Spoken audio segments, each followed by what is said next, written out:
Homeocare international private limited presents ಇವತ್ತಿನ ನಿತ್ಯ ಸಂಜೀವಿನಿ ನೇರ ಪ್ರಸಾರಕ್ಕೆ ನಿಮ್ಮೆಲ್ಲರಿಗೂ ಪ್ರೀತಿಯ ಸ್ವಾಗತ. ನಾನು ನಿಮ್ಮ ಲಾಂಛನ.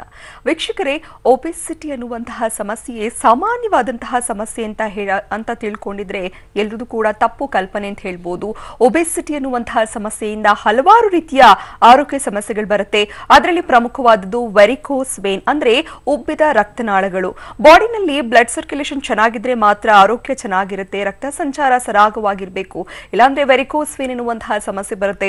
ಜೊತೆಗೆ ಹಾರ್ಮೋನ್ ವ್ಯತ್ಯಾಸ ಆದ್ರೂ ಕೂಡ ವೆರಿಕೋಸ್ ವೇನ್ ಸಮಸ್ಯೆ ಸರ್ವೇ ಸಾಮಾನ್ಯವಾಗಿ ಬರ್ತಾ ಇರುತ್ತೆ. ಇದಲ್ಲದೆ ಹಲವಾರು ರೀತಿಯ ಕಾರಣಗಳಿದೆ. ಹಾಗಾದ್ರೆ ವೆರಿಕೋಸ್ ವೇನ್ ಸಮಸ್ಯೆ ಅಂದ್ರೆ ಏನು, ಯಾವೆಲ್ಲ ಕಾರಣಗಳಿಂದ ಬರುತ್ತೆ, ಜೊತೆಗೆ ಈ ಸಮಸ್ಯೆ ಬರುವಂತ ಸಂದರ್ಭದಲ್ಲಿ ಯಾವೆಲ್ಲ ರೀತಿಯ ಗುಣಲಕ್ಷಣಗಳಿರುತ್ತೆ, ಇದಕ್ಕೆ ಯಾವೆಲ್ಲ ರೀತಿಯ ಚಿಕಿತ್ಸಾ ವಿಧಾನಗಳಿದೆ, ಈ ಬಗ್ಗೆ ಇವತ್ತಿನ ಕಾರ್ಯಕ್ರಮದಲ್ಲಿ ಚರ್ಚೆ ಮಾಡೋಣ.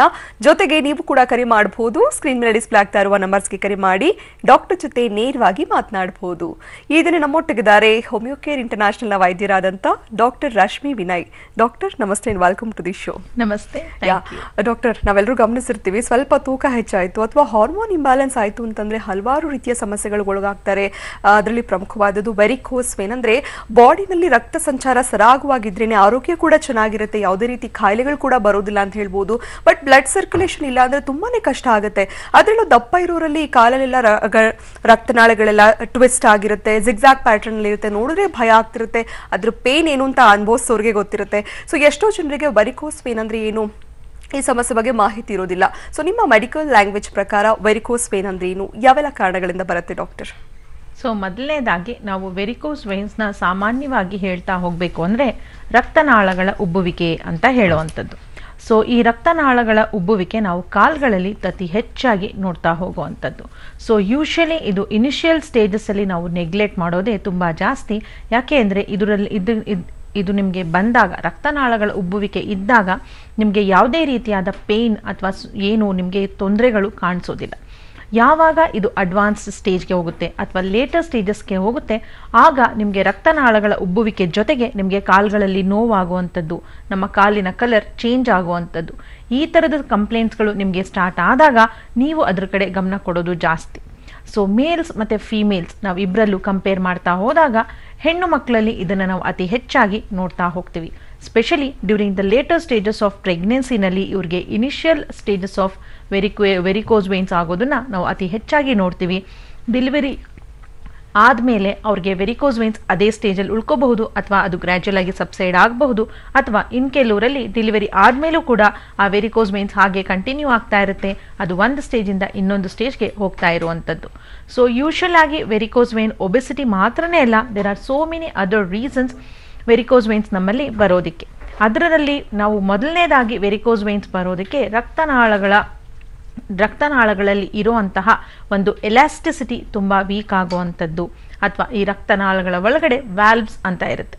ಒಂದ್ಸತಿ ನಮ್ಮ ಪಾದದಿಂದ ಮೇಲಕ್ಕೆ ರಕ್ತ ಪಂಪ್ ಆದಮೇಲೆ ಆ ವ್ಯಾಲ್ವ್ಸ್ ಕಂಪ್ಲೀಟ್ ಆಗಿ ಕ್ಲೋಸ್ ಆಗಬೇಕು. ಆಗ ಮೇಲೋದಂಥ ರಕ್ತ ವಾಪಸ್ ಕೆಳಗಡೆ ರೀಗರ್ಜಿಟೇಟ್ ಆಗೋದಿಲ್ಲ. ಯಾವಾಗ ಅದು ವಾಪಸ್ ಬರೋದಿಲ್ಲ, ಆಗ ಅದು ಸರಾಗವಾಗಿ ಮೇಲಕ್ಕೆ ಅಂದರೆ ಅದು ಹೃದಯಕ್ಕೆ ಫ್ಲೋ ಆಗ್ತಾ ಇರುತ್ತೆ.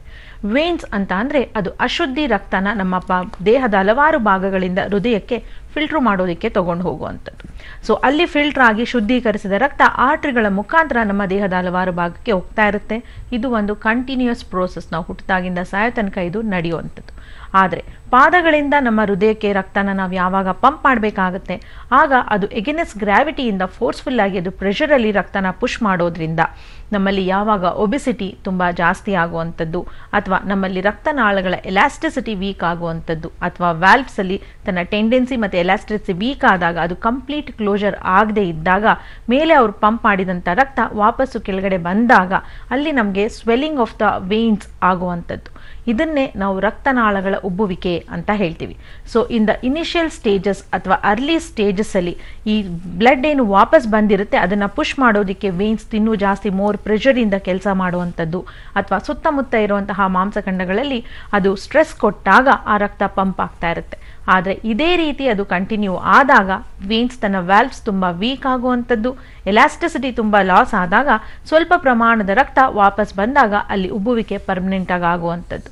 ಇದೇ ದಿನ ವರ್ಷಗಳು ವರ್ಷಗಳ ಗಟ್ಟಲೆ ಕಂಟಿನ್ಯೂ ಆದಾಗ ಅದು ಒಂದು ಸ್ಟೇಜಿಂದ ಇನ್ನೊಂದು ಸ್ಟೇಜ್ಗೆ ಹೋಗುವಂಥದ್ದು, ಅದರಿಂದ ನಮಗೆ ನೋವು ಸ್ಟಾರ್ಟ್ ಆಗುವಂಥದ್ದು, ಉರಿ ಸ್ಟಾರ್ಟ್ ಆಗುವಂಥದ್ದು, ಅಲ್ಲಲ್ಲಿ ರಕ್ತಗಳು ಹೆಪ್ಪುಗಟ್ಟಿ ಗಂಟುಗಳು ಆಗುವಂಥದ್ದು, ಪಾದಗಳ ಕಲರ್ ಚೇಂಜ್ ಆಗೋದು, ಅಥವಾ ನಮ್ಮ ಲೆಗ್ಸಲ್ಲಿ ಅಥವಾ ಅದು ರಕ್ತನಾಳ ಒಂದ್ಸತಿ ತುಂಬ ಜಾಸ್ತಿ ಉಬ್ಬಿದಾಗ ಅಲ್ಲಿ ಸ್ಟ್ರೆಸ್ ಅಂಡ್ ಸ್ಟ್ರೈನ್ ಮತ್ತು ಪ್ರೆಷರ್ ಜಾಸ್ತಿ ಆದಾಗ ಒಂದೊಂದ್ಸತಿ ಅದು ರಪ್ಚರ್ ಆಗಿ ಅಲ್ಲಿಂದ ನಿಮಗೆ ಬ್ಲೀಡಿಂಗ್ ಆಗುವಂಥದ್ದು ಅಥವಾ ನಿಮಗೆ ಅಲ್ಸರ್ ಫಾರ್ಮೇಷನ್ ಆಗುವಂಥದ್ದನ್ನು ನಾವು ನೋಡ್ತಾ ಹೋಗ್ತೀವಿ. ಸೊ ಇನಿಷಿಯಲಿ ಸಣ್ಣದಾಗಿ ನಿಮ್ಮ ಕಾಲ ಮೇಲೆ ಒಂದು ಹಾವಿದ್ದಂಗೆ ಅಥವಾ ಒಂದು ಉಬ್ಬುವಿಕೆ ಇದ್ದಾಗ ಅದು ಬ್ಲೂಯಿಶ್ ಅಥವಾ ಪರ್ಪಲಿಶ್ ಗ್ರೀನ್ ಅಪಿಯರೆನ್ಸ್ ಇರುವಂಥದ್ದು. ಅದನ್ನು ನೀವು ನೆಗ್ಲೆಕ್ಟ್ ಮಾಡಿದಾಗ ಅದು ಕ್ರಮೇಣವಾಗಿ ಜಾಸ್ತಿ ಆಗಿ ಅದು ಸಿವಿಯರಿಟಿಗೆ ಹೋಗುತ್ತೆ. ಆಗ ಇದಕ್ಕೆ ಸರ್ಜರಿ ಮಾಡಿಸ್ಬೇಕು ಅಂತ ಹೇಳ್ತಾರೆ, ಅಥವಾ ನೀವು ಓಡಾಡೋದಕ್ಕೆ ಕಷ್ಟ ಆಗುವಂಥದ್ದು. ಈ ರೀತಿಯಾದ ಎಲ್ಲ ಕಂಪ್ಲೇಂಟ್ಸ್ಗಳನ್ನ ನಾವು ನೋಡ್ತಾ ಹೋಗ್ತೀವಿ. ಎಸ್ ಡಾಕ್ಟರ್, ಇನ್ನು ಹಾರ್ಮೋನಲ್ ಇಂಬ್ಯಾಲೆನ್ಸ್ ಅನ್ನುವಂಥದ್ದೇ ಪ್ರಮುಖವಾದಂತಹ ಕಾರಣ ಅಂತ ನೀವು ಕೂಡ ತಿಳಿಸಿದೆ. ಅಂದರೆ ಪುರುಷರಿಗೂ ಬರುತ್ತೆ, ಮಹಿಳೆಯರಿಗೂ ಬರುತ್ತೆ. ಆದರೆ ಪುರುಷರಿಗೆ ಕಂಪೇರ್ ಮಾಡಿದ್ರೆ ಮಹಿಳೆಯರಲ್ಲಿ ಈ ಹಾರ್ಮೋನಲ್ ಇಂಬ್ಯಾಲೆನ್ಸ್ ಎಲ್ಲ ಅತಿ ಹೆಚ್ಚಾಗಿ ಆಗೋದ್ರಿಂದ ಮಹಿಳೆಯರೆಲ್ಲ ಅತಿ ಹೆಚ್ಚಾಗಿ ಸಮಸ್ಯೆ ನೋಡ್ತಾ ಹೋಗ್ತೀವಿ. ಒಂದಷ್ಟು ಸಿಂಪ್ಟಮ್ಸ್ಗಳನ್ನ ಕೂಡ ಹೇಳಿದ್ರಿ. ಜೊತೆಗೆ ಈ ಹಾರ್ಮೋನ್ ಇಂಬ್ಯಾಲೆನ್ಸ್ನ ಯಾವ ರೀತಿಯಾಗಿ ಬ್ಯಾಲೆನ್ಸ್ ಮಾಡಬಹುದಾಗತ್ತೆ? ಇದಕ್ಕೆ ಏನಾದರೂ ಚಿಕಿತ್ಸಾ ವಿಧಾನಗಳಿರ್ಬೋದಾ? ಹೇಗೆ ಡಾಕ್ಟರ್? ಸೊ ಯೂಶಲಿ ಈಗ ನಮಗೆ ಪೀರಿಯಡ್ಸ್ ಬರೋದಕ್ಕಿಂತ ಮುಂಚೆ ತುಂಬ ಜನ ಹೇಳ್ತಾರೆ ನನಗೆ ತುಂಬ ಕಾಲು ನೋವ್ತಾ ಇದೆ, ನನಗೆ ಕಾಫ್ ಮಸಲ್ಸಲ್ಲಿ ಪುಲ್ಲಿಂಗ್ ಆಗ್ತಾ ಇದೆ, ಸ್ಟ್ರೆಸ್ ಆಗ್ತಿದೆ ಅಂತ. ಇದ್ರ ಜೊತೆಗೆ ಹಾರ್ಮೋನ್ಗಳ ಇಂಬ್ಯಾಲೆನ್ಸ್ ಅಂತ ಹೇಳ್ತಾ ಹೋದಾಗ ನಮ್ಮಲ್ಲಿ ಥೈರಾಯ್ಡ್ ಸಮಸ್ಯೆ ಇರಬಹುದು, PCOD ಸಮಸ್ಯೆ ಇರಬಹುದು. ಇವೆರಡು ಸಮಸ್ಯೆ ಇದ್ದಾಗ ನಮ್ಮಲ್ಲಿ ಹಾರ್ಮೋನ್ಗಳ ಇಂಬ್ಯಾಲೆನ್ಸ್ ಆಗೋದ್ರಿಂದ ಅದು ನಮ್ಮ ಮಸಲ್ಸ್ ಕೂಡ ವೀಕ್ ಆಗೋ ಹಾಗೆ, ನಮ್ಮ ವೇನ್ಸಲ್ಲಿ ಎಲಾಸ್ಟಿಸಿಟಿ ಡೌನ್ ಆಗೋ ಹಾಗೆ, ನಮ್ಮ ಶರೀರದಲ್ಲಿ ಕ್ಯಾಲ್ಸಿಯಂ ಡಿಪ್ಲಿಷನ್ ಆಗೋ ಹಾಗೆ, ಈ ರೀತಿ it has its own impact on each and every part and organs of our body. ಅದಾಗಿರೋದ್ರಿಂದ ಈ ನಮಗೆ ಪೀರಿಯಡ್ಸ್ ಟೈಮಲ್ಲಿ ಆಲ್ರೆಡಿ ನಿಮಗೆ ವೆರಿಕೋಸ್ ವೇನ್ಸ್ ಇದೆ ಅಂದಾಗ ಜಾಸ್ತಿ ಆಗೋದು, ಅಥವಾ during the later stages of pregnancy progesterone hormone ಜಾಸ್ತಿ ಆಗ್ತಾ ಇರುತ್ತೆ, ಜೊತೆಗೆ ಮಗುವಿನ ಬೆಳವಣಿಗೆ ಜಾಸ್ತಿ ಆಗ್ತಾ ಇದ್ದಾಗ ಅದು ನಮ್ಮ ಇನ್ಫೀರಿಯರ್ ವೆನಾಕವ ಮೇಲೆ ಒತ್ತಡ ನೀಡೋದ್ರಿಂದ ಆಗ ನಮಗೆ ಇನಿಷಿಯಲ್ ಸ್ಟೇಜಸ್ಸಲ್ಲಿ ನಮಗೆ ವೆರಿಕಾಸಿಟಿ ಕಾಣಿಸ್ಕೊತಾ ಹೋಗಬಹುದು. ಆದರೆ obesity is also one of the reason ಅಂತ ಹೇಳ್ತೀವಿ. ಇನ್ನೊಂದು ಲಾಂಗ್ ಸ್ಟ್ಯಾಂಡಿಂಗ್ ಅವರ್ಸ್ ಅಂತ ಹೇಳುವಂಥದ್ದು. ಈಗ ಕಂಟಿನ್ಯೂಸ್ ಆಗಿ ಒಂದೇ ಕಡೆ ಕುತ್ಕೊಂಡು ಕೆಲಸ ಮಾಡುವಂಥದ್ದು, ಕಂಟಿನ್ಯೂಸ್ ಆಗಿ ನಿಂತ್ಕೊಂಡು ಕೆಲಸ ಮಾಡುವಂಥದ್ದು, ಸ್ಪೆಷಲ್ ಆಗಿ ಟೀಚರ್ಸ್ ಇರಬಹುದು, ಸೆಕ್ಯೂರಿಟಿ ಗಾರ್ಡ್ಸ್ ಇರಬಹುದು, ಅಥವಾ ಈಗ ನಾವು ಮಾಲ್ಗಳೆಲ್ಲ ನೋಡ್ತೀವಿ ಎಷ್ಟೊಂದು ಜನ ಬರೀ ನಿಂತ್ಕೊಂಡೇ ಇರ್ತಾರೆ ಬೆಳಗ್ಗೆಯಿಂದ ಸಂಜೆ ತನಕ. ಅಂಥವರಲ್ಲಿ ಕಾಲ ಮೇಲೆ ಅದು ಅತಿ ಹೆಚ್ಚು ಸ್ಟ್ರೆಸ್ ಮತ್ತು ಸ್ಟ್ರೇನ್ ಆಗೋದ್ರಿಂದ ನಮ್ಮ ವೇನ್ಸಲ್ಲಿ ಇರುವಂತಹ ಎಲಾಸ್ಟಿಸಿಟಿ ವೀಕ್ ಆಗೋದನ್ನು ಅತಿ ಹೆಚ್ಚಾಗಿ ನೋಡ್ತೀವಿ. ಹೆಣ್ಮಕ್ಳಲ್ಲಿ ಹಾರ್ಮೋನಲ್ ಇಂಬ್ಯಾಲೆನ್ಸ್ ಯಾರಲ್ಲಿ ಇರುತ್ತೆ ಅಂಥವರಲ್ಲಿ ವೆರಿಕೋಸ್ ವೇನ್ಸ್ ಬಂದಾಗ ಅವರಿಗೆ ನೋವು ಜಾಸ್ತಿ ಆಗುವಂಥದ್ದು, ಅಗ್ರಿವೇಷನ್ಸ್ ಜಾಸ್ತಿ ಆಗುವಂಥದ್ದು, specially during the latest stage of ಪ್ರೆಗ್ನೆನ್ಸಿಲಿ ನಾವು ಕಾಣಿಸ್ಕೊಳ್ಳುವಂಥದ್ದನ್ನು ಅತಿ ಹೆಚ್ಚಾಗಿ ನಾವು ಇದನ್ನು ನೋಡ್ತಾ ಹೋಗ್ತೀವಿ. ಎಸ್ ಡಾಕ್ಟರ್, ಒಬ್ರು ಕಾಲರ್ ಇದ್ದಾರೆ, ಮಾತಾಡೋಣ. ಸುಧಾ ಕಾಲ್ ಮಾಡಿದ್ದಾರೆ ಶಿವಮೊಗ್ಗದಿಂದ. ನಮಸ್ತೆ ಮಾ. ನಮಸ್ತೆ ಓಕೆ, ಡಾಕ್ಟರ್ ರಶ್ಮಿ ಇದ್ದಾರೆ, ನಿಮ್ ಸಮಸ್ಯೆ ಏನಿದೆ ಹೇಳಿ. ಮೇಡಮ್, ಅದು ನಾನ್ ನೋಡ್ತಾ ಇದೀನಲ್ಲ ಅದೇ ತರ ಇದೆ ನನ್ಗೆ ಒಂದ್ ಕಾಲಲ್ಲಿ, ಬಲ್ಗಡೆ ಕಾಲಲ್ಲಿ. ಓಕೆ. ಅಂದ್ರೆ ಅಷ್ಟೇ ಇಲ್ಲ, ಇದು ತುಂಬಾ ಒಂದ್ 5-6 ವರ್ಷದಿಂದನೂ ಇದೆ. ಓಕೆಮಾ. ಈಗ ನನ್ಗೆ ಸ್ವಲ್ಪ ಕೈ ಎಲ್ಲ ಜುಮ್ ಹಿಡಿಯೋದು, ಕಾಲೆಲ್ಲ ಜುಮ್ ಹಿಡಿಯೋದು ಆ ತರ ಆಗುತ್ತೆ ಮೇಡಮ್. ಅದು ಏನಕ್ಕೆ ಅಂತ ಗೊತ್ತಾಗ್ತಾ ಇಲ್ಲ. ಮೊದಲನೇದಾಗಿ ನೀವು ಇಲ್ಲಿ ಪಿಕ್ಚರ್ ಅಲ್ಲಿ ಬರ್ತಿರೋ ತರ ನೀವೇನಾದ್ರೂ ನೋಡ್ತಾ ಇದ್ದೀರಾ, ನಿಮ್ಗೆ ಒಂದ್ ಕಾಲಲ್ಲೇ ಇದೆ ಅಂತ ಹೇಳ್ತಾ ಇದ್ದೀರಾ, ಇದಕ್ಕೆ ನಾವು ವೆರಿಕೋಸ್ ವೇನ್ಸ್ ಅಂತ ಹೇಳುವಂಥದ್ದು. ಇದು ರಕ್ತನಾಳಗಳ ಉಬ್ಬುವಿಕೆ. ಇಲ್ಲಿ ರಕ್ತ ಸಂಚಲನದಲ್ಲಿ ಏರುಪೇರು ಆಗೋದ್ರಿಂದ ಕಾಲ್ಗಳಲ್ಲಿ ಜೋಮ್ಗುಟ್ಟೋ ಸೆನ್ಸೇಷನ್ ಬರುವಂಥದ್ದು, ಅಥವಾ ನೀವು ರಾತ್ರಿ ಮಲ್ಕೋಬೇಕಾದ್ರೆ ಅಥವಾ ತುಂಬ ಹೊತ್ತು ನಿಂತು ಕೆಲಸ ಮಾಡಿದ್ಮೇಲೆ ನೀವು ರೆಸ್ಟ್ ತಗೋಬೇಕಾದ್ರೆ ನಿಮ್ಮ ಕೀಲು ಕಾಫ್ ಮಸಲ್ಸ್ ಅಲ್ಲಿ ನಿಮಗೆ ಪೇಯ್ನ್ ಬರುವಂಥದ್ದಿದೆ. ಸೊ ನೀವು ಈಗಷ್ಟೇ ನೋಡ್ಕೊಂಡಿದ್ದೀರಾ ಮತ್ತು ಇವಾಗ ನಿಮಗೆ ಪೇಯ್ನ್ ಬರ್ತಾ ಇದೆ ಅಂತಂದರೆ ಈಗ ನೀವು ಇನ್ನು ಅರ್ಲಿ ಸ್ಟೇಜಸ್ಸಲ್ಲೇ ಇದ್ದೀರಾ. ಮೊದಲನೇದು ನಿಮಗೆ ಸ್ಟಾಕಿಂಗ್ಸ್ ಅಂತ ಸಿಗುತ್ತೆ. ಇದು ಒಂದು ಟೈಟ್ ಕಾಂಪ್ರೆಸಬಲ್ ಸಾಕ್ಸ್. ಇದನ್ನು ನೀವು ರೆಗ್ಯುಲರ್ ಆಗಿ ನಿಮ್ಮ ಕಾಲ್ಗೆ ಉಪಯೋಗಿಸ್ತಾ ಬನ್ನಿ. ಇದ್ರ ಜೊತೆಗೆ ಇನಿಷಿಯಲ್ ಸ್ಟೇಜಸ್ಸಲ್ಲೇ ಇರೋದ್ರಿಂದ ಈಗಲೇ ನೀವು ಒಂದಷ್ಟು ತಿಂಗಳ ಕಾಲ ಹೋಮಿಯೋಪತಿ ಟ್ರೀಟ್ಮೆಂಟ್ ತೊಗೊಂಡ್ರೆ ನಿಮಗೆ ಶಾಶ್ವತವಾಗಿ ಪರಿಹಾರ ಆಗುತ್ತೆ. Okay, thank you so much Sudha ಅವರೇ ಕಾಲ್ ಮಾಡೋದಕ್ಕಾಗಿ. ಇನ್ನು ನೆಕ್ಸ್ಟ್ ಕಾಲರ್ ರೆಡಿ ಇದ್ದಾರೆ, ಹೇಮಾವತಿ ಕಾಲ್ ಮಾಡಿದ್ದಾರೆ. ನಮಸ್ತೆ. ಓಕೆ, ಡಾಕ್ಟರ್ ರಶ್ಮಿ ಇದ್ದಾರೆ, ನಿಮ್ಮ ಸಮಸ್ಯೆ ಏನಿದೆ ಹೇಳಿಮಾ. ಹಲೋ ಮೇಡಮ್, ನನ್ನ ಕಾಲ ಹತ್ರನು ಮತ್ತೆ ಚಿಕ್ಕೊಂಡ್ ಪ್ರೆಗ್ನೆಂಟ್ ಇರ್ಬೇಕಂದ್ರೆ ನನಗೆ ಕಟ್ಕೊಂಡು ಕಾಲು ಕಪ್ಪಗೆ ರಕ್ತ ಕಟ್ಕೊಂಡಿರತ್ತೆ ತೊಡೆ ಭಾಗದಲ್ಲಿ ಮತ್ತೆ ನೀನ್ ಕಂಡದ ಹತ್ರ ಆಗಿದೆ. ಅದಾದ್ಮೇಲೆ ಕಪ್ಪು ಕಲೆ ಬಿಟ್ಬಿಟ್ಟು ನರಗಳನ್ನ ತೋರಿಸ್ತಿರಲ್ಲ ಅದೇ ತರ ಆಗಿದೆ. ಮತ್ತೆ ಈ ನೋವು ಬರುತ್ತೆ, ಕುತ್ತಿಗೆ ಭಾಗ ನೋವು ಬರುತ್ತೆ, ಮತ್ತೆ ಎದೆ ಕೆಳಗಡೆ ತುಂಬಾ ನೋವು ಬರುತ್ತೆ. ಅದು ನಿಮ್ಗೆ ಕುತ್ತಿಗೆ ಭಾಗ ಅಥವಾ ಎದೆ ಕೆಳಗಡೆ ನೋವು ಬರ್ತಾ ಇರುವಂತದ್ದು ಇದನ್ನ ನಾವು ಅಸಿಡಿಟಿ ಅಂತ ಹೇಳುವಂತದ್ದು. ಆದರೆ ಅದು ವೆರಿಕೋಸ್ ವೇನ್ಸ್ ಇದ್ದಾಗ ಕುತ್ತಿಗೆ ನೋವು ಬರುವಂಥದ್ದು ಅಥವಾ ಎದೆ ಭಾಗದಲ್ಲಿ ನೋವು ಬರುವಂಥದ್ದು ಇರೋದಿಲ್ಲಮ್ಮ. ಆದರೆ ನಿಮ್ಮ ಕಾಲ್ ಮೇಲೆ ನೀವೇ ಹೇಳ್ದಂಗೆ ಪ್ರೆಗ್ನೆನ್ಸಿ ಟೈಮಲ್ಲಿ ನಿಮಗೆ ಕಾಣಿಸಿದೆ ಅಂತ ಹೇಳ್ತಾ ಇದ್ದೀರಾ. ಸೊ ಅದನ್ನ ನಾವು ವೆರಿಕೋಸ್ ವೇನ್ಸ್ ಅಂತ ಹೇಳ್ತೀವಿ. ಸೊ ನಿಮಗೆ ಅಸಿಡಿಟಿ ಜಾಸ್ತಿ ಆದಾಗಲೂ ಕೂಡ ನಿಮಗೆ ಕುತ್ತಿಗೆ ಭಾಗದಲ್ಲಿ ನೋವು ಬರುವಂಥದ್ದು, ಅಥವಾ ನಿಮ್ಮ ಶರೀರದಲ್ಲಿ ಕ್ಯಾಲ್ಸಿಯಂ ಅಂಶ ಕಡಿಮೆ ಆದಾಗಲೂ ನಿಮಗೆ ಕುತ್ತಿಗೆ ಭಾಗದಲ್ಲಿ ನೋವು ಬರುವಂಥದ್ದಾಗುತ್ತೆ. ಇನ್ನು ತುಂಬಾ ಜಾಸ್ತಿ ಗ್ಯಾಸ್ ಫಾರ್ಮೇಷನ್ ಆದಾಗ ನಮಗೆ ಎದೆಯಲ್ಲಿ ಹಿಡ್ದಂಗೆ ಆಗೋದು, ತುಂಬಾ ತೇಗ್ ಬರೋದು ಅಥವಾ ಉಳಿ ತೇಗ್ ಬರುವಂಥದ್ದು, ಹೊಟ್ಟೆನಲ್ಲಿ ಉಬ್ಸ ಆಗುವಂಥದ್ದು, ಈ ರೀತಿಯಾದ ಕಂಪ್ಲೇಂಟ್ಸ್ ಇರುತ್ತೆ. ಅಸಿಡಿಟಿಗೆ ನೀವು ರೆಗ್ಯುಲರ್ ಆಗಿ ಊಟ ಮಾಡೋದು ಪ್ರಾಕ್ಟೀಸ್ ಮಾಡ್ಕೊಳ್ಳಿ. ಬೆಳಗ್ಗೆ ಹೊತ್ತು ಎದ್ದ ತಕ್ಷಣ 8:30-9 ಗಂಟೆ ಅಷ್ಟೊಳಗೆ ತಿಂಡಿ ತಿನ್ನಬೇಕು. ಜೊತೆಗೆ ಈಗ ಕುತ್ತಿಗೆ ನೋವು ಬರ್ತಾ ಇದೆ ಅಂತೀರಾ, ಸೊ ನೀವು ಈಗ ತಾನೇ ನೀವು ಡೆಲಿವರಿ ಅಂದರೆ you are not a very old ಅನ್ಸುತ್ತೆ, ನೀವು 30-40 ಇರಬಹುದು. ಸೊ ನೀವು ಸ್ವಲ್ಪ ಕ್ಯಾಲ್ಸಿಯಂ ಅಂಶ ಜಾಸ್ತಿ ಇರುವಂತಹ ಆಹಾರ ಪದಾರ್ಥಗಳನ್ನ ಸೇವಿಸಬೇಕು.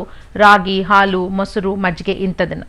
ಇನ್ನು ನಿಮ್ಮಲ್ಲಿ ಏನು ವೆರಿಕೋಸ್ ವೇನ್ಸ್ ಇದೆ ಅದು ನಿಮಗೆ ಡೆಲಿವರಿ ಆದಾಗ ಅಥವಾ ನೀವು ಪ್ರೆಗ್ನೆನ್ಸಿ ಇದ್ದಾಗ ನಿಮಗೆ ಸ್ಟಾರ್ಟ್ ಆಗಿದೆ ಅಂತ ಹೇಳ್ತಾ ಇದ್ದೀರಾ, ಆಲ್ರೆಡಿ ನಿಮಗೆ ರಕ್ತನಾಳಗಳ ಉಬ್ಬುವಿಕೆ ಕೂಡ ಆಗಿದೆ ಅಂದರೆ ಅದಕ್ಕೆ ನೀವು ಹೋಮಿಯೋಪತಿ ಟ್ರೀಟ್ಮೆಂಟ್ ತಗೋಬೇಕಮ್ಮ. ನೀವು nearby homeo care international ಕ್ಲಿನಿಕ್ಗೆ ವಿಸಿಟ್ ಮಾಡಿದಾಗ ನಿಮಗೆ ನೆಕ್ ಪೇನ್ ಇರಬಹುದು, ಅಥವಾ ಅಸಿಡಿಟಿ ಇರಬಹುದು, ಅಥವಾ ವೆರಿಕೋಸ್ ವೇನ್ಸ್ ಇರಬಹುದು, ಎಲ್ಲದಕ್ಕೂ ಸೇರಿಸಿ ನಾವು ಟ್ರೀಟ್ಮೆಂಟ್ ಕೊಡ್ತೀವಿ. ನಿಮಗೆ ಶಾಶ್ವತವಾದ ಪರಿಹಾರ ಆಗುತ್ತೆ. Okay, thank you so much call ಮಾಡಿದ್ದಕ್ಕಾಗಿ. ಇನ್ನು ನೆಕ್ಸ್ಟ್ ಕಾಲರ್ ಹಿಡಿದರೆ ವಿನಾಯಕ್ ಅವ್ರು ಕಾಲ್ ಮಾಡಿದ್ದಾರೆ. ನಮಸ್ತೆ. Hello hello. Okay, yes doctor, ಇನ್ನು ಸಾಕಷ್ಟು ಮಾಹಿತಿ ಕೊಡ್ತಿದ್ರು ವೆರಿಕೋಸ್ ವೇನ್ಗೆ ಸಂಬಂಧಪಟ್ಟಂತೆ. ನಾವೆಲ್ಲರೂ ಕೂಡ ನೋಡ್ತಿರ್ತೀವಿ, ಕಾಲರ್ಸ್ ಕಾಲ್ ಮಾಡ್ತಾರೆ, ತುಂಬ ವರ್ಷಗಳಿಂದ ಇದೆ, ತುಂಬ ಪೇನ್ ಆಗ್ತಿರುತ್ತೆ, ಆದರೆ ಕೆಲವರಿಗೆ ಪೇನ್ ಇರೋದಿಲ್ಲ ಅಂತ ಕೂಡ ಹೇಳ್ತಿರ್ತಾರೆ. ಆದರೆ ನರ್ವ್ಸ್ ಎಲ್ಲ ಗಂಟು ಕಟ್ಕೊಂಡಿರೋದು ಕೂಡ ಕಣ್ಣಿಗೆ ಕಾಣಿಸ್ತಾ ಇರುತ್ತೆ. ಸೊ ಇದೆಲ್ಲ ಯಾವ್ಯಾವ ಹಂತದಲ್ಲಿ ಈ ರೀತಿ ಚೇಂಜಸ್ ಆಗ್ತಾ ಹೋಗುತ್ತೆ? ಇನ್ನು ಕೆಲವರಿಗೆ ಅಲ್ಸರ್ ಫಾರ್ಮೇಷನ್ ಕೂಡ ಆಗುತ್ತೆ ಅಂತ ತಿಳಿಸಿದ್ರಿ. ಸೊ ಈ ಹಂತಗಳಲ್ಲಾಗುವಂತಹ ಬದಲಾವಣೆಗಳನ್ನು ತಿಳಿಸ್ಬೋದಾ ಡಾಕ್ಟರ್? ಸೊ ಮೊದಲನೇದಾಗಿ ನಾವು ಇದನ್ನು ವೆರಿಕೋಸ್ ವೇನ್ಸ್ ಇದ್ದಾಗ ನಾವು ಸ್ಟೇಜಸ್ ಆಫ್ ವೆರಿಕೋಸ್ ವೇನ್ಸ್ ಅಂತ ಹೇಳ್ತೀವಿ. ಸೊ ಸ್ಟೇಜ್ 1 ಇದ್ದಾಗ ನಮಗೆ ಸ್ಪೈಡರ್ ವೆಬ್ ಅಪಿಯರೆನ್ಸ್ ಅಂತ ಹೇಳುವಂಥದ್ದು. ಸೊ ನಿಮಗೆ ನಿಮ್ಮ ತೊಡೆ ಮೇಲಿರಬಹುದು, ಅಥವಾ ನಿಮ್ಮ ಮಂಡಿ ಭಾಗದಲ್ಲಿ, ಅಥವಾ ನಿಮ್ಮ ಕಾಲ್ ಮೇಲೆ ಒಂದು ಜೇಡರ ಬಲೆ ಥರ ಒಂದು ಪರ್ಪಲಿಶ್ ಬ್ಲೂಯಿಶ್ ಅಪಿಯರೆನ್ಸ್ ನಿಮಗೆ ಕಾಣಿಸ್ತಾ ಇರುತ್ತೆ. ಇದು ನೀವು ಯಾವಾಗ ತುಂಬ ಹೊತ್ತು ನಿಂತಿರ್ತೀರಾ, ಅಥವಾ ತುಂಬ ಹೊತ್ತು ಜರ್ನಿ ಮಾಡ್ತಿರ್ತೀರಾ, ಅಥವಾ ತುಂಬ ಸ್ಟ್ರೇನಸ್ ಎಕ್ಸಸೈಸ್ ಮಾಡ್ತೀರಾ, ಈಗ ಫಾರ್ ಎಕ್ಸಾಂಪಲ್ ಜಿಮ್ಗೆ ಹೋಗೋವಂಥವ್ರು, ಏರೋಬಿಕ್ಸ್ಗೆ ಹೋಗೋವಂಥವ್ರು, ಅಥವಾ ತುಂಬ ಹೊತ್ತು ಈಗ ಮಕ್ಕಳನ್ನ ಸ್ಕೂಲಿಗೆ ಬಿಟ್ಟು ತುಂಬ 1-2 ಅವರ್ಸ್ ನೀವು ನಿಂತಿರೋರು, ಇಂಥವರಲ್ಲಿ ಈ ಸ್ಪೈಡರ್ ವೆಬ್ ಅಪಿಯರೆನ್ಸ್ ಇದು ಸೂಪರ್ಫಿಷಿಯಲ್ ವೆರಿಕಾಸಿಟಿ ಆಫ್ ದ ವೇನ್ಸ್ ಅಂತ ಹೇಳುವಂಥದ್ದು. ಸೊ ಇದು ನಿಮಗೆ ಪರ್ಟಿಕ್ಯುಲರ್ ಆಗಿ ತುಂಬ ಪ್ರಾಮಿನೆಂಟ್ ಆಗಿ ಕಾಣಿಸ್ತಾ ಇರುತ್ತೆ. ನಿಮಗೆ ಸ್ಟ್ರೆಸ್ ಆದಾಗ ಇದು ಪ್ರಾಮಿನೆಂಟ್ ಆಗಿ ಕಾಣಿಸುತ್ತೆ. ನೀವು ರಿಲ್ಯಾಕ್ಸ್ ಮಾಡಿ ಇದಾದಾಗ, ರೆಸ್ಟ್ ತಗೊಂಡಾಗ ಅದು ತನಗೆ ತಾನೇ ಸಬ್ಸೈಡ್ ಆಗುತ್ತೆ. It may be associated with the pain or it may not be associated with the pain. ಯಾರು ಯೂಶುವಲ್ ಆಗಿ ತುಂಬ ಫೇರ್ ಆಗಿರ್ತಾರೆ ಅಂಥವರಲ್ಲಿ ಇದು ತುಂಬ ಪ್ರಾಮಿನೆಂಟ್ ಆಗಿ ಕಾಣ್ತಾ ಇರುತ್ತೆ. ಇದನ್ನ ನಾವು ಸೂಪರ್ಫಿಷಿಯಲ್ ವೆರಿಕಾಸಿಟಿ ಅಂತ ಹೇಳುವಂಥದ್ದು. ಇದು ಒಂದು ಕಾಸ್ಮೆಟಾಲಜಿಗೆ ಸಂಬಂಧಪಟ್ಟಿದ್ದು. ಯಾರಾದ್ರು ಫ್ರಾಕ್ಸ್ ಹಾಕ್ಬೇಕಾದ್ರೆ ಅಥವಾ ಶಾರ್ಟ್ ಸ್ಕರ್ಟ್ಸ್ ಹಾಕ್ಬೇಕಾದ್ರೆ ಅವ್ರಿಗೆ ಚೆನ್ನಾಗಿ ಕಾಣಿಸೋದಿಲ್ಲ ಅಂತ ಅವರು ಅದನ್ನು ಸರ್ಜರಿ ಮಾಡಿಸ್ತಾರೆ. ಬಟ್ ಇದನ್ನ ನಾವು ಇನಿಷಿಯಲ್ ಸ್ಟೇಜಸ್ ಆಫ್ ವೆರಿಕೋಸಿಟಿ ಅಂತ ಹೇಳ್ತೀವಿ. ಸೊ ಆಗ ನೀವು ಅದನ್ನು ನೆಗ್ಲೆಕ್ಟ್ ಮಾಡ್ತಾ ಹೋದಾಗ, ನೋವೇನು ಇಲ್ಲ ಅಂದಾಗ, ಅದು ನಮ್ಮ ಡೀಪೋ ವೇನ್ಸ್ ಅಥವಾ ನೆಕ್ಸ್ಟ್ ಲೆವೆಲ್ ಆಫ್ ವೇನ್ಸ್ ಮೇಲೆ ಅದು ಪರಿಣಾಮ ಬೀರ್ತಾ ಇರುತ್ತೆ. ಸೊ ಇನಿಷಿಯಲಿ ಒಂದು ವೆರಿಕೋಸ್ ವೇನ್ಸ್ ಏನಿದೆ ಅದು ಅಸಿಂಪ್ಟಮ್ಯಾಟಿಕ್ ಆಗಿರೋದ್ರಿಂದ ಅರ್ಲಿ ಸ್ಟೇಜಲ್ಲಿ ಇದಕ್ಕೆ ಟ್ರೀಟ್ಮೆಂಟ್ ತಗೊಳ್ಳೋದು ತುಂಬಾನೇ ಕಡಿಮೆ. ಅಥವಾ ಯಾವಾಗಲೂ ಒಂದ್ಸತಿ ನೋವು ಬರುತ್ತೆ, ರೆಸ್ಟ್ ಮಾಡಿದಾಗ ನೋವು ತನಗೆ ತಾನೇ ಕಡಿಮೆ ಆಗ್ತಾ ಇದೆ, ಅಥವಾ ನಾನು ತುಂಬ ಜರ್ನಿ ಮಾಡಿದಾಗ ಅಷ್ಟೇ ತಾನೇ ಅದು ಕಾಣಿಸೋದು ಅಂತ ನಾವು ಅದನ್ನು ನೆಗ್ಲೆಕ್ಟ್ ಮಾಡ್ತಾ ಇರ್ತೀವಿ. ನಾವು ನೆಗ್ಲೆಕ್ಟ್ ಮಾಡಿದಾಗ ಅದು ಒಂದು ಸ್ಟೇಜಿಂದ ಇನ್ನೊಂದು ಸ್ಟೇಜ್ಗೆ ಹೋಗುತ್ತೆ. ಸೊ ಯೂಶಲಿ ನೀವು ತುಂಬ ಹೊತ್ತು ನಿಂತು ಕೆಲಸ ಮಾಡಿದಾಗ ಅದು ಪ್ರಾಮಿನೆಂಟ್ ಆಗಿರುವಂಥದ್ದು, ನೀವು ರೆಸ್ಟ್ ಮಾಡಿದಾಗ ಅದು ಕಡಿಮೆ ಆಗುವಂಥದ್ದು ಇದ್ದಾಗ ಅದಕ್ಕೆ ನಾವು ಸ್ಟೇಜ್ 1 ಅಂತ ಹೇಳ್ತಾ ಹೋಗ್ತೀವಿ.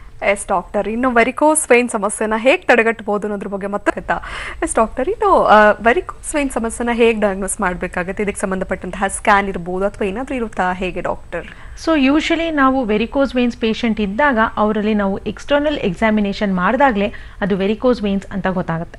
ಆದರೆ ಒಳಗಡೆ ಅದು ಏನೇನು ಇನ್ವಾಲ್ವ್ಮೆಂಟ್ ಆಗಿದೆ, ಎಲ್ಲೆಲ್ಲಿ ಪರ್ಫೊರೇಷನ್ಸ್ ಪ್ರಾಬ್ಲಮ್ ಇದೆ, ಅದನ್ನೆಲ್ಲ ನೋಡೋದಕ್ಕೆ ನಾವೊಂದು ವೀನಸ್ ಕಲರ್ ಡಾಪ್ಲರ್ ಸ್ಕ್ಯಾನ್ ಅಂತ ಮಾಡುವಂಥದ್ದು. ಆ ಕಲರ್ ಡಾಪ್ಲರ್ ಸ್ಕ್ಯಾನ್ ಮಾಡಿದಾಗ ನಮಗೆ ಎಕ್ಸಾಕ್ಟಾಗಿ ಗೊತ್ತಾಗುತ್ತೆ ಎಲ್ಲೆಲ್ಲಿ ರಕ್ತನಾಳಗಳ ಉಬ್ಬುವಿಕೆ ಇದೆ, ಎಲ್ಲೆಲ್ಲಿ ಎಲಾಸ್ಟಿಸಿಟಿ ಲಾಸ್ ಆಗಿದೆ, ಎಲ್ಲಾದರೂ ಬ್ಲಾಕ್ ಇದೆಯಾ, ಪರ್ಫೊರೇಷನ್ ಪ್ರಾಬ್ಲಮ್ಸ್ ಇದೆಯಾ, ಅಥವಾ ಇಂಟರ್ನಲ್ ಡೀಪ್ ವೇನ್ಸ್ ಏನಾದರೂ ಇನ್ವಾಲ್ವ್ ಆಗಿದೆಯಾ ಅಂತ. ಸೊ ಇದಕ್ಕೆ ಮುಖ್ಯವಾಗಿ ನಾವು ಕಲರ್ ಡಾಪ್ಲರ್ ಪರೀಕ್ಷೆ ಮಾಡುವಂಥದ್ದು, ಅದನ್ನು ನಾವು ಸ್ಕ್ಯಾನ್ ಅಂತ ಹೇಳುವಂಥದ್ದು. ಸೊ ಯೂಶಲಿ ವೆರಿಕೋಸ್ ವೇನ್ಸ್ ನಮಗೆ ಯೂನಿಲ್ಯಾಟ್ರಲ್ ಕೂಡ ಆಗಿರಬಹುದು ಅಥವಾ ಬೈಲ್ಯಾಟ್ರಲ್ ಕೂಡ ಆಗಿರಬಹುದು. ಎಷ್ಟೊಂದು ಜನಕ್ಕೆ ವೆರಿಕೋಸ್ ವೇನ್ಸ್ ಇನಿಷಿಯಲ್ ಸ್ಟೇಜಸ್ಸಲ್ಲಿ ಇದ್ದಾಗ ನೆಗ್ಲೆಕ್ಟ್ ಮಾಡ್ತಾ ಹೋದಾಗ ವ್ಯಾಲ್ವ್ಸ್ ತನ್ನ ಎಲಾಸ್ಟಿಸಿಟಿ ಮತ್ತು ವ್ಯಾಲ್ವ್ಸ್ ವೀಕ್ ಆಗ್ತಾ ಇದ್ದಂಗೆ ಆ ಸ್ವೆಲ್ಲಿಂಗ್ ತುಂಬ ಜಾಸ್ತಿ ಆಗ್ತಾ ಹೋಗುತ್ತೆ. ಯಾವಾಗ ಈ ಸ್ವೆಲ್ಲಿಂಗ್ ಜಾಸ್ತಿ ಆಗ್ತಾ ಹೋಗುತ್ತೆ ಆಗ ನಿಮಗೆ ಅಲ್ಲಿ ಡ್ರೈನೆಸ್ ಆಗುವಂಥದ್ದು, ತುಂಬ ಜಾಸ್ತಿ ತುರಿಕೆ ಆಗುವಂಥದ್ದು, ನೀವು ಮುಟ್ಟು ನೋಡಿದಾಗ ನಿಮ್ಗೆ ಅಲ್ಲಲ್ಲಿ ಗಂಟುಗಳಿದ್ದಂಗೆ ಕಾಣುವಂಥದ್ದು.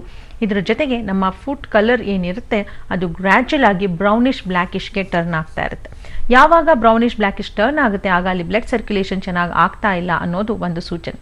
ಆಗಲೂ ನಾವು ನೆಗ್ಲೆಕ್ಟ್ ಮಾಡ್ತಾ ಹೋದಾಗ ನಿಮಗೆ ಸಣ್ಣದಾಗಿ ಇಲ್ಲಿ ತುರಿಕೆ ಆದಂಥದ್ದು ಒಂದು ಸಣ್ಣ ಗಾಯ ಥರ ಆಗುವಂಥದ್ದು, ಅಲ್ಲಿ ರಪ್ಚರ್ ಆಗುವಂಥದ್ದು, ಅಲ್ಲಿ ಅಲ್ಸರ್ ಫಾರ್ಮೇಷನ್ ಆಗುವಂಥದ್ದು, ಈ ರೀತಿಯಾಗಿ ಕಾಂಪ್ಲಿಕೇಶನ್ಸ್ ಆಗೋದನ್ನು ನಾವು ನೋಡ್ತಾ ಹೋಗ್ತೀವಿ.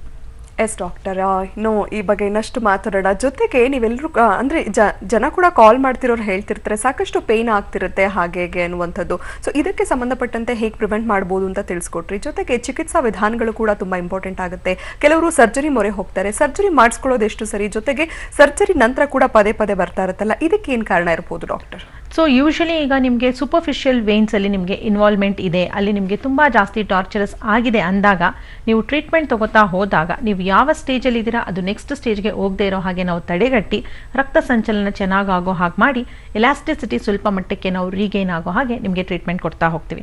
ಬಟ್ ಆಲ್ರೆಡಿ ನೀವು ಸ್ಟೇಜ್ 3 ಅಥವಾ ಸ್ಟೇಜ್ 4 ಇದ್ದೀರಾ ಅಂತ ಅಂದಾಗ, ಅಥವಾ ನಿಮಗೆ ಗೊತ್ತಿಲ್ಲದಿರ ಹೋಮಿಯೋಪತಿ ಟ್ರೀಟ್ಮೆಂಟ್ ಇದೆ ಅನ್ನೋದು ನಿಮಗೆ ಗೊತ್ತಿಲ್ಲದಿರ ನೀವೇನಾದ್ರು ಸರ್ಜರಿ ಮಾಡಿಸಿದ ಮೇಲೂ ನಿಮಗೆ ಮತ್ತೊಂದು ಸತಿ ಬೇರೆ ವೇನಲ್ಲಿ ಇದೇ ಥರ ಟಾರ್ಚರಸ್ ಆಗುವಂಥದ್ದು, ಇದೇ ಥರ ಎಲಾಸ್ಟಿಸಿಟಿ ವೀಕ್ ಹಾಕುವಂಥ ಚಾನ್ಸಸ್ ಅತಿ ಹೆಚ್ಚಾಗಿರುತ್ತೆ. ಈಗ ನಮ್ಮ ಹತ್ರ ಬರುವಂತಹ ಪೇಷಂಟ್ಗಳು ಆಲ್ರೆಡಿ ಒಂದ್ಸತಿ ಸರ್ಜರಿ ಮಾಡಿಸಿದ್ದೀನಿ, ಸರ್ಜರಿ ಮಾಡಿದ್ಮೇಲೂ ನನಗೆ ತಿರ್ಗಾ ರಕ್ತನಾಳಗಳು ಉಬ್ಬುವಿಕೆ ಆಗ್ತಾ ಇದೆ, ಕಾಲಲ್ಲಿ ಊತ ಇದೆ, ತುಂಬ ನೋವಾಗ್ತಿದೆ ಅಂತ ಹೇಳ್ತಾರೆ.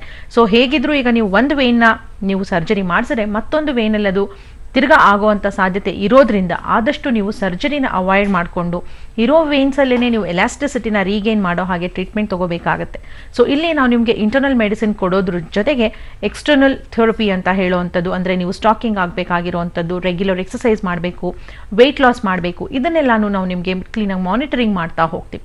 ಯಾವಾಗ ಇದೆಲ್ಲ ಮಾನಿಟರ್ ಆಗ್ತಾ ಇರುತ್ತೆ ಆಗ ನೀವು ಇರೋ ಸ್ಟೇಜ್ಗಿಂತ ನೆಕ್ಸ್ಟ್ ಸ್ಟೇಜ್ಗೆ ಹೋಗದೆ ಇರೋ ಹಾಗೆ ತಡೆಗಟ್ಟಿ ಇರೋ ಸ್ಟೇಜಲ್ಲೇ ನಿಮಗೆ ಪೇಯ್ನ್ ಸ್ವೆಲ್ಲಿಂಗ್ ಏನಿದೆ ಅದನ್ನೆಲ್ಲ ಕಡಿಮೆ ಮಾಡಿ ಬೇರೆ ಕಾಂಪ್ಲಿಕೇಶನ್ಸ್ ಏನು ಆಗದೆ ಇರೋ ಹಾಗೆ ತಡೆಗಟ್ಟಿ ನಿಮ್ಮ ದೈನಂದಿನ ದಿನಚರಿಯಲ್ಲಿ ನಿಮ್ಗೆ ಏನು ತೊಂದರೆ ಆಗದೆ ಇರೋ ಹಾಗೆ ನಾವು ನಿಮಗೆ ಹೋಮಿಯೋಪತಿನಲ್ಲಿ ಚಿಕಿತ್ಸೆ ಕೊಡ್ತಾ ಹೋಗ್ತೀವಿ. ಎಸ್ ಡಾಕ್ಟರ್, ಒಬ್ರು ಕಾಲ್ ಹಿಡಿದ್ರೆ ಮಾತಾಡೋಣ. ಷಣ್ಮುಖ್ ಕಾಲ್ ಮಾಡಿದ್ದಾರೆ. ನಮಸ್ತೆ.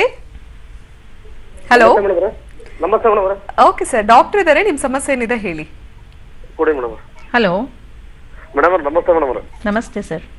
ದಾವಣಗೆರೆಯಿಂದ ಮೇಡಮ್, ಷಣ್ಮುಖ್ ಅಂತ ನಾವು. ಹಾ ಸರ್. ಮೇಡಮ್ ಅದ ಕೈಯಾಗ ಕಾಲಾಗ ಮೈಯಾಗ ಒಂಥರ ನರಗಳು ಹೋಗಿ ಹೋಗಿ ಆಡ್ತಿರುತ್ತೆ ಮೇಡಮ್. ಓಕೆ, ಎಷ್ಟು ವರ್ಷದಿಂದ ಈ ಥರ ಆಗ್ತಾ ಇದೆ?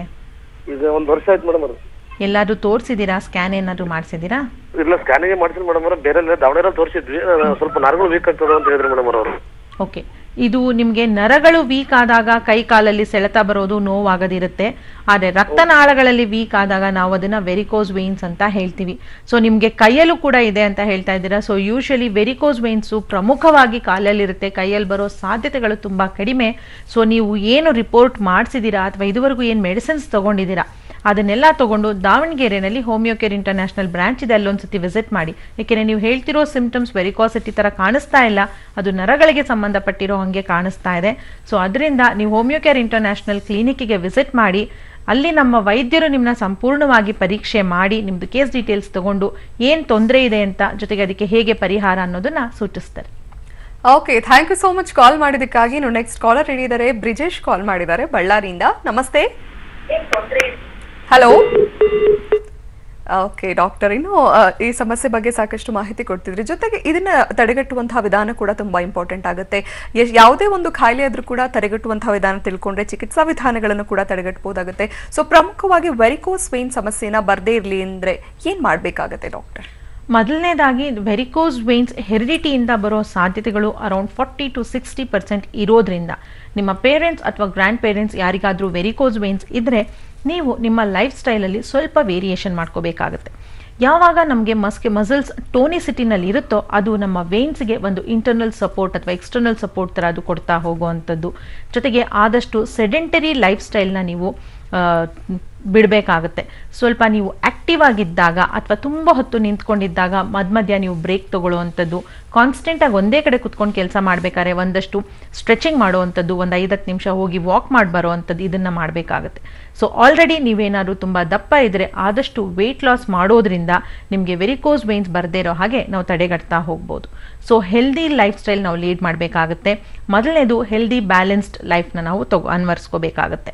ಸೊ ನಾವು ಅಟ್ಲೀಸ್ಟ್ ವೀಕ್ಲಿ 2 ಅವರ್ಸ್ ಅಥವಾ 3 ಅವರ್ಸ್ ಎಕ್ಸಸೈಸ್ ಮಾಡ್ತಾ ಹೋದಾಗ ನಮ್ಮ ಶರೀರಕ್ಕೆ ಟೋನಿಸಿಟಿ ಆಗುವಂಥದ್ದು, ನಮ್ಮ ಬಾಡಿನಲ್ಲಿ ಮೆಟಬಾಲಿಕ್ ರೇಟ್ ಜಾಸ್ತಿ ಆಗುವಂಥದ್ದು, ಇವೆರಡೂ ಆಗೋದ್ರಿಂದ ನಾವು ದಪ್ಪನೂ ಆಗಲ್ಲ, ಜೊತೆಗೆ ನಮ್ಮ ಮಾಂಸಖಂಡಗಳು ತುಂಬ ಚೆನ್ನಾಗಿ ಸ್ಟ್ರೆಂಥನಿಂಗ್ ಆಗಿರೋದ್ರಿಂದ ಅದು ನಮ್ಮ ವೇನ್ಸ್ ಅದ್ರ ಕೆಲಸನ ಈಸಿಯಾಗಿ ಮಾಡೋ ಹಾಗೆ ಅದು ಅನುಕೂಲತೆ ಮಾಡಿಕೊಡ್ತಾ ಹೋಗುತ್ತೆ. ಎಸ್ ಡಾಕ್ಟರ್, ಇನ್ನು ಯಾವೆಲ್ಲ ಚಿಕಿತ್ಸಾ ವಿಧಾನಗಳಿದೆ ಸ್ಪೆಷಲಿ ನಿಮ್ಮಲ್ಲಿ, ಜೊತೆಗೆ ಲೈಫ್ ಸ್ಟೈಲ್ ಕೂಡ ತುಂಬ ಇಂಪಾರ್ಟೆಂಟ್ ಆಗುತ್ತೆ. ಈ ಬಗ್ಗೆ ಮತ್ತಷ್ಟು ಚರ್ಚೆ ಮಾಡೋಣ, ಒಂದು ಬ್ರೇಕ್ ತಗೊಂಡು ವಾಪಸ್ ಬರೋಣ. ಎಸ್ ಡಾಕ್ಟರ್, ವೆರಿಕೋಸ್ ವೇನ್ ಸಮಸ್ಯೆನ ನಾನ್ ಹೀಲಿಂಗ್ ಅಂತ ಕರೀತಾರೆ. ಅಂದರೆ ಬೇಗ ಹೀಲ್ ಆಗೋದಿಲ್ಲ ಅಥವಾ ಪದೇ ಪದೇ ನೋವು ಕಾಣಿಸ್ಕೊಳ್ತಾ ಇರುತ್ತೆ, ಓಡಾಡೋದಕ್ಕೂ ಕೂಡ ಕಷ್ಟ ಆಗುತ್ತೆ, ಅಂದರೆ 1-2 ಹೆಜ್ಜೆ ಮುಂದೆ ಇಟ್ಟರು ಕೂಡ ಪೇನ್ ಬರ್ತಿರುತ್ತೆ ಅನ್ನುವಂಥದ್ದು. ಸೊ ಪ್ರಮುಖವಾಗಿ ನೋಡೋದೇ ಆದರೆ ಈ ಶುಗರ್ ಇರೋವಂಥವ್ರಿಗೆ ಯಾವುದೇ ಒಂದು ಕಾಯಿಲೆ ಆದರೂ ಕೂಡ ಅಥವಾ ಏನೇ ಒಂದು ಈ ವೆರಿಕೋಸ್ ವೇನಲ್ಲಿ ಸ್ಪೆಷಲಿ ಅಲ್ಸರ್ಸ್ ಎಲ್ಲ ಆಗುತ್ತೆ ಅನ್ನುವಂಥದ್ದು ಕೇಳ್ಪಡ್ತೀವಿ. ಸೊ ಡಯಾಬಿಟಿಸ್ ಪೇಷಂಟ್ಸ್ಗೆ ಈ ಸಮಸ್ಯೆ ಬಂದಂಥ ಸಂದರ್ಭದಲ್ಲಿ ಅದು ಹೀಲ್ ಆಗೋದಕ್ಕೆ ಯಾವ ರೀತಿ ಕಷ್ಟ ಆಗುತ್ತೆ ಡಾಕ್ಟರ್, ಹೇಗೆ ಅಂತ? ಸೊ ಯೂಶಲಿ ವೆರಿಕೋಸ್ ವೇನ್ಸ್ ಒಂದ್ಸತಿ ಅದು ನಮಗೆ ಸ್ಟಾರ್ಟ್ ಆದರೆ ಅದು ನಮ್ಮ ಜೀವನ ಪರ್ಯಂತ ಇರುವಂಥದ್ದು. ಯಾಕೆಂದರೆ ಅದು ನಮ್ಮ ಪಾದಗಳಲ್ಲಿರೋ ವೇನ್ಸ್ ಅದು ಒಂದ್ಸತಿ ಅದು ತನ್ನ ಎಲಾಸ್ಟಿಸಿಟಿನ ತುಂಬ ಜಾಸ್ತಿ ಏನಾದರೂ ವೀಕ್ ಆಗಿ ಲ್ಯಾಕ್ಸಿಟಿ ಆದಾಗ ನಾವು ಮೇಂಟೆನೆನ್ಸ್ ಮಾಡ್ಕೊಳ್ಳುವಂಥದ್ದು ತುಂಬಾ ಮುಖ್ಯ. ಇಲ್ಲ ಅಂತ ಅಂದರೆ ನಿಮಗೆ ಅದು ಯಾವಾಗ ಒಂದು ಸ್ಟೇಜಿಂದ ಇನ್ನೊಂದು ಸ್ಟೇಜ್ಗೆ ಹೋಗ್ತಾ ಇರುತ್ತೆ, ಆಗ ನಿಮಗೆ ಕಾಲುಗಳಲ್ಲಿ ಊತ ಕಾಣಿಸುವಂಥದ್ದು, ಕಾಲಿನ ಕಲರ್ಗಳು ಚೇಂಜ್ ಆಗುವಂಥದ್ದು, ನೀವು ಬೆಳಗ್ಗೆ ಎದ್ದ ತಕ್ಷಣ ನಿಮಗೆ ಪಾದಗಳನ್ನ ಕೆಳಗಡೆ ಇಟ್ಟು ಓಡಾಡಬೇಕಾದ್ರೆ ತುಂಬಾ ನೋವಾಗುವಂಥದ್ದು. So the main important symptom of varicose veins ಅಂತ ಅಂದರೆ pain in the calf muscles ಅಂತ ಹೇಳುವಂಥದ್ದು. ನೀವು ರಾತ್ರಿ ಮಲಗಿದಾಗ ನಿಮಗೆ ಕಾಲು ಹೊಡೆತ ತುಂಬ ಜಾಸ್ತಿ ಆಗುತ್ತೆ, ಕಾಲಲ್ಲಿ ಜೋಮ್ ಕುಟ್ಟಂಥ ಸೆನ್ಸೇಷನ್ಸ್ ತುಂಬ ಜಾಸ್ತಿ ಇರುತ್ತೆ. ಒಂದೊಂದ್ಸತಿ ನಿಮಗೆ ಏನು ಪೇನ್ ನಿಮಗೆ ಕಾಲಲ್ಲಿ ಸ್ಟಾರ್ಟ್ ಆಗಿದ್ದು ಥೈ ತನಕ ಸೊಂಟದ ತನಕ ಅನ್ನೋದು ಪುಲ್ಲಿಂಗ್ ಟೈಪ್ ಆಫ್ ಪೇನ್ ಇರುವಂಥದ್ದನ್ನು ನಾವು ನೋಡ್ತಾ ಹೋಗ್ತೀವಿ. ಈ ಥರದ ಪೇನ್ ಸ್ಪೆಷಲಿ ನೀವು ತುಂಬ ಹೊತ್ತು ನಿಂತ್ಕೊಂಡಿದ್ದಾಗ, ತುಂಬ ಹೊತ್ತು ಜರ್ನಿ ಮಾಡಿದಾಗ ತುಂಬ ಜಾಸ್ತಿ ಅಗ್ರಿವೇಟ್ ಆಗ್ತಾ ಇರುತ್ತೆ. ಇನ್ನು ನಾವು ಸ್ವೆಲ್ಲಿಂಗ್ ಏನಿರುತ್ತೆ ಅದು ಒಂದ್ಸತಿ ನೀವು ಟ್ರಾವೆಲ್ ಮಾಡಿ ಬಂದಮೇಲೆ ಇಟ್ ಮೇ ಟೇಕ್ 2 ಡೇಸ್ ಅಥವಾ it may take 3 days to reduce ಅಂತ ಹೇಳ್ತಾ ಹೋಗುವಂಥದ್ದು. ಇದ್ರ ಜೊತೆಗೆ ನೀವೇನಾದರೂ ಇದನ್ನು ಹೀಗೆ ನೆಗ್ಲೆಕ್ಟ್ ಮಾಡ್ತಾ ಹೋದಾಗ, ನೀವು ಅದಕ್ಕೆ ಬೇಕಾದಂಥ ಸ್ಟಾಕಿಂಗ್ಸ್ ಏನು ಯೂಸ್ ಮಾಡ್ದಿರಾ ಅಥವಾ ನೀವು ಟ್ರೀಟ್ಮೆಂಟ್ ಏನು ತೊಗೊಳ್ದಿರಾ ಹಾಗೆ ನೀವು ನೆಗ್ಲೆಕ್ಟ್ ಮಾಡ್ತಾ ಹೋದಾಗ ನಿಮಗೆ ಪಾದಗಳಲ್ಲಿರೋ ಸ್ಕಿನ್ನಲ್ಲಿ ನಿಮಗೆ ಡ್ರೈನೆಸ್ ನೋಡ್ತಾ ಹೋಗ್ತೀರಾ, ಕಲರ್ ಚೇಂಜ್ ಆಗೋದು ನೋಡ್ತೀರಾ, ಇಚ್ಚಿಂಗ್ ಆಗೋದು ನೋಡ್ತೀರಾ, ಜೊತೆಗೆ ನಿಮಗೆ ಅಲ್ಸರ್ ಫಾರ್ಮೇಷನ್ ಆಗ್ತಾ ಇರುತ್ತೆ. ಒಂದ್ಸತಿ ಇದನ್ನು ನಾವು ನಾನ್ ಹೀಲಿಂಗ್ ಅಲ್ಸರ್ ಅಂತ ಹೇಳ್ತೀವಿ ವೆರಿಕೋಸ್ ಅಲ್ಸರ್ ಆದಾಗ. ಯಾಕೆ ಅಂದರೆ ಅಲ್ಲಿ ರಕ್ತ ಸಂಚಲನ ಚೆನ್ನಾಗಿಲ್ಲದೆ ಇರೋದ್ರಿಂದ ಅಲ್ಲಿ ನಿಮ್ಗೆ ಒಂದ್ಸತಿ ಏನಾದ್ರು ಸಣ್ಣದಾಗಿ ಗಾಯ ಆದಾಗ ಅದು ರಣಗಾಯ ಆಗುವಂಥದ್ದು, ಅದು ಹೀಲ್ ಆಗೋದಕ್ಕೆ ತುಂಬಾ ಟೈಮ್ ತಗೋತಾ ಇರುತ್ತೆ. ಇನ್ನೇನು ವಾಸಿ ಆದಾಗೆ ಅದ್ರ ಮೇಲೊಂದು ಚರ್ಮದ ಪದರ ಬಂದಂಗೆ ಕಾಣಿಸ್ತಾ ಇರುತ್ತೆ. ಆದರೆ ನಿಮಗೆ ಸ್ವಲ್ಪ ತುರಿಕೆ ಜಾಸ್ತಿ ಆದಾಗಲೂ ಅಥವಾ ಎಲ್ಲಾದರೂ ಓಡಾಡಬೇಕಾದ್ರೆ ಸ್ವಲ್ಪ ನಿಮಗೆ ಕಾಲ ಅಕ್ಕಪಕ್ಕ ಎಲ್ಲರೂ ಟಚ್ ಆದಾಗಲೂ ಮತ್ತೆ ನಿಮಗೆ ಅಲ್ಲಿ ತಿರ್ಗಾ ಗಾಯ ಆಗೋ ಸಾಧ್ಯತೆಗಳು ಅತಿ ಹೆಚ್ಚಾಗಿರುತ್ತೆ. ಸೊ ಆಲ್ರೆಡಿ ನೀವು ಡಯಾಬಿಟಿಕ್ ಆಗಿದ್ದೀರಾ ಅಂತ ಅಂದರೆ ನಿಮಗೆ ಶುಗರ್ ಲೆವೆಲ್ನ ನೀವು ವೆಲ್ ಅಂಡರ್ ಕಂಟ್ರೋಲ್ ಇಟ್ಕೊಳ್ಳೇಬೇಕಾಗುತ್ತೆ. ಇಲ್ಲ ಅಂತ ಅಂದರೆ ಯಾಕೆಂದರೆ ವೆರಿಕೋಸ್ ವೇನ್ಸ್ ಅಲ್ಲಿ ರಕ್ತ ಸಂಚಲನ ಚೆನ್ನಾಗಿಲ್ಲದೆ ಇರೋದ್ರಿಂದ ಮತ್ತೆ ಪಾದಗಳಲ್ಲಿ ನಾವೇ ಅಲ್ಸರ್ನ ಅತಿ ಹೆಚ್ಚಾಗಿ ನೋಡೋದ್ರಿಂದ ಅಲ್ಲಿ ನಮಗೆ ಬ್ಲಡ್ ಸರ್ಕ್ಯುಲೇಷನ್ ಚೆನ್ನಾಗಿಲ್ಲದೆ ಇರೋದ್ರಿಂದ ಅಲ್ಲಿ ಅದು ತುಂಬ ಬೇಗ ಹೀಲ್ ಆಗೋದಿಲ್ಲ. ಅದರಲ್ಲೂ ನಿಮ್ಮ ಶುಗರ್ ಲೆವೆಲ್ನ ನೀವು ಕಂಟ್ರೋಲ್ ಮಾಡ್ಕೊಳ್ದೆ ಇದ್ದಾಗ ಅಲ್ಲಿ ನಿಮಗೆ ಪಸ್ ಫಾರ್ಮೇಷನ್ ಆಗುವಂಥದ್ದು, ಸ್ವೆಲ್ಲಿಂಗ್ ಆಗುವಂಥದ್ದು, ರೀಇನ್ಫೆಕ್ಷನ್ ಆಗುವಂಥದ್ದು ಅಥವಾ ಮಲ್ಟಿಪಲ್ ಅಲ್ಸರ್ ಫಾರ್ಮೇಷನ್ ಆಗುವಂಥದ್ದನ್ನು ನಾವು ಅತಿ ಹೆಚ್ಚಾಗಿ ನೋಡ್ತಾ ಇರ್ತೀವಿ. ಸೊ ಯಾವುದೇ ಒಂದು ಡಯಾಬಿಟಿಕ್ ಪೇಷಂಟ್ ಇದ್ದು ನಿಮಗೆ ಯಾವುದೇ ಥರದ ಸ್ಕಿನ್ ಏಲ್ಮೆಂಟ್ಸ್ ಇದ್ದಾಗಲೂ, ಸಣ್ಣ ಪುಟ್ಟ ಗಾಯಗಳಾದಾಗಲೂ ನೀವು ಅತಿ ಹೆಚ್ಚು ಕಾಳಜಿ ವಹಿಸಬೇಕಾಗತ್ತೆ. ಇಲ್ಲ ಸ್ಪೆಷಲಿ ನಿಮಗೆ ವೆರಿಕೋಸ್ ವೇನ್ಸ್ ಇದ್ದಾಗಂತೂ because it is already called as non healing ಇರೋದ್ರಿಂದ ಶುಗರ್ ಲೆವೆಲ್ ಮೇಂಟೈನ್ ಮಾಡೋದು ತುಂಬಾ ಮುಖ್ಯ. Yes doctor, very true. And finally ಚಿಕಿತ್ಸೆ ಕೂಡ ತುಂಬ ಇಂಪಾರ್ಟೆಂಟ್ ಆಗುತ್ತೆ. ವೆರಿಕೋಸ್ ವೇನ್ ಸಮಸ್ಯೆಗೊಳಗಾಗಿರೋರು ಆಲ್ಮೋಸ್ಟ್ ಎಲ್ಲರೂ ಕೂಡ ಸರ್ಜರಿ ಮೊರೆ ಹೋಗ್ತಾರೆ. ಸರ್ಜರಿ ನಂತರ ಕೂಡ ಪದೇ ತುಂಬ ಜನರಿಗೆ ಬರ್ತಾ ಇರುತ್ತೆ, ತುಂಬ ಪೇನ್ ಅನುಭವಿಸ್ತಾ ಇರ್ತಾರೆ. ಸೊ ಪ್ರಮುಖವಾಗಿ ಸರ್ಜರಿ ಇಲ್ಲದೆ ಹೋಮಿಯೋಕೇರ್ ಇಂಟರ್ನ್ಯಾಷನಲ್ ಯಾವೆಲ್ಲ ಚಿಕಿತ್ಸಾ ವಿಧಾನಗಳಿದೆ ತಿಳಿಸಿ ಡಾಕ್ಟರ್. ಮೊದಲನೇದಾಗಿ ನಿಮ್ಮಲ್ಲಿ ವೆರಿಕೋಸ್ ವೇನ್ಸ್ ಯಾವುದೇ ಸ್ಟೇಜಲ್ಲಿ ಇರಬಹುದು, ಅದು ಫಸ್ಟ್ ಸ್ಟೇಜಿಂದ ಹಿಡಿದು ಫೈನಲ್ ಸ್ಟೇಜ್ ತನಕ ಯಾವುದೇ ಸ್ಟೇಜಲ್ಲಿ ಇದ್ದಾಗಲೂ ನೀವು ಸ್ಟಾಕಿಂಗ್ಸ್ ಹಾಕೊಳ್ಳೋದು ತುಂಬಾ ಮುಖ್ಯ. ಜೊತೆಗೆ ನಿಮ್ಮ ಲೈಫ್ ಸ್ಟೈಲಲ್ಲಿ ನೀವು ಚೇಂಜಸ್ ಮಾಡ್ಕೊಳ್ಳೋದು ತುಂಬಾ ಅವಶ್ಯಕತೆ ಅಂತ ಹೇಳ್ಬೋದು. ನೀವು ಆಲ್ರೆಡಿ ಒಬೆಸಿಟಿ ಇದ್ದೀರಾ ಅಂದಾಗ ನೀವು ವೆಯ್ಟ್ ಲಾಸ್ ಮಾಡ್ಕೊಂಡು ಹಾಗೆಯೇ ನಿಮಗೆ ಪೇನ್ಸ್ ಎಲ್ಲ ಕಡಿಮೆ ಆಗ್ತಾ ಇರುತ್ತೆ. ಜೊತೆಗೆ ನೀವು ಯಾವ ಸ್ಟೇಜಲ್ಲಿ ಇದ್ದೀರಾ ಅದು ನೆಕ್ಸ್ಟ್ ಸ್ಟೇಜ್ಗೆ ಹೋಗದೇ ಇರೋ ಹಾಗೆ ನಾವು ತಡೆಗಟ್ತಾ ಇರ್ತೀವಿ. ಇದ್ರ ಜೊತೆಗೆ ಈಗ ನೀವು ತುಂಬ ಹೊತ್ತು ನಿಂತ್ಕೊಂಡು ಕೆಲಸ ಮಾಡಬೇಕಾದ್ರೆ take a break after every hour, relax ಮಾಡಿ. ನಿಮ್ಗೆ ಯಾವಾಗ ರೆಸ್ಟಿಂಗ್ ಸಿಗುತ್ತೆ ಆಗ ಸ್ವಲ್ಪ ಲೆಗ್ ರೇಸ್ಡ್ ಪೊಸಿಷನ್ಲೇರಿ. ನೀವು ರಾತ್ರಿ ಮಲ್ಕೋಬೇಕಾದ್ರೆ ದಿಂಬು ಮೇಲೆ ಕಾಲಿಟ್ಕೊಂಡು ಮಲಗ್ದಾಗ್ಲೂ ಅದರಿಂದ ನಮಗೆ ಬ್ಲಡ್ ಫ್ಲೋಗೆ ತುಂಬಾ ಅನುಕೂಲತೆಗಳಾಗ್ತಾ ಇರುತ್ತೆ.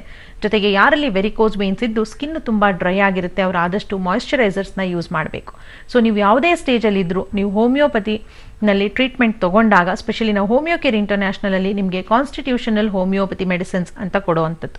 ಈ ಮೆಡಿಸಿನ್ಸ್ ಜೊತೆಗೆ ನಾವು ನಿಮಗೆ ಡಯಟರಿಯಲ್ಲಿ ಏನೇನು ಚೇಂಜಸ್ ಮಾಡಬೇಕು ಅನ್ನೋದನ್ನ ಹೇಳ್ತಾ ಇರ್ತೀವಿ.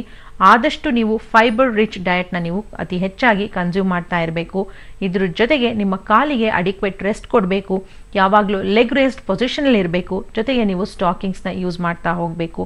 ತಾಮ್ರದ ಚೊಂಬಲ್ಲಿ ನೀರಿಟ್ಕೊಂಡು ಕುಡಿದಾಗ ಅದರಲ್ಲಿರುವಂತಹ ಕಾಪರ್ ಅಯಾನ್ಸ್ ನಿಮ್ಮ ಕಾಫ್ ಮಸಲ್ ಪೇಯ್ನ ಸೂದನಿಂಗ್ ಆಗೋ ಹಾಗೆ ಕಡಿಮೆ ಆಗೋ ಹಾಗೆ ಅದು ನಿಮಗೆ ಸಹಾಯ ಮಾಡ್ತಾ ಹೋಗುತ್ತೆ.